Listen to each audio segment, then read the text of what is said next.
New TV Telugu. Andhra Pradesh ముఖ్యమంత్రి నారా చంద్రబాబు నాయుడు నేడు 3 జిల్లాల్లో పర్యటించనున్నారు. ఈ పర్యటనలో భాగంగా చారిత్రక సర్ ఆర్థర్ కాటన్ బ్యారేజీకి చెందిన 117 క్రస్ట్ గేట్ల మార్పిడి పనులను ఆయన లాంఛనంగా ప్రారంభిస్తారు. అనంతరం పోలవరం ప్రాజెక్టు పనుల పురోగతిపై ఉన్నతాధికారులతో సమీక్ష నిర్వహించనున్నారు. తూర్పు గోదావరి, డాక్టర్ బిఆర్ అంబేద్కర్ కోనసీమ, ఏలూరు జిల్లాల్లో సాగే ఈ పర్యటనలో ముఖ్యమంత్రి ప్రధానంగా సాగునీటి ప్రాజెక్టులపైనే దృష్టి సారించనున్నారు. ఉదయం ఉండవల్లిలోని తన నివాసం నుంచి హెలికాప్టర్లో బయలుదేరి కోనసీమ జిల్లా పిచ్చుకలంక వద్ద కాటన్ బ్యారేజీకి చేరుకుంటారు.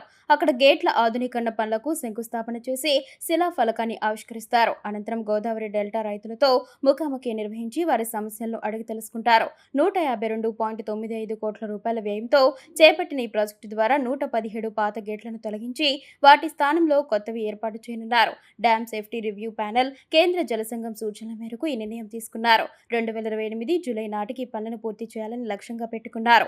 ఈ గేట్ల మార్పిడితో గోదావరి డెల్టా పరిధిలోని సుమారు 10 లక్షల ఎకరాలకు సాగునీటి సరఫరా మరింత మెరుగుపడనుంది. రైతులతో సమావేశం అనంతరం చంద్రబాబు హెలికాప్టర్లో ఏలూరు జిల్లాలోని పోలవరం ప్రాజెక్టు వద్దకు చేరుకుంటారు. అక్కడ ఈసీఆర్ఎఫ్ డ్యామ్, డయాఫ్రమ్ వాల్తో పాటు కాలువల పనులను క్షేత్రస్థాయిలో పరిశీలించి అధికారులతో ఉన్నత స్థాయి సమీక్ష సమావేశం నిర్వహిస్తారు.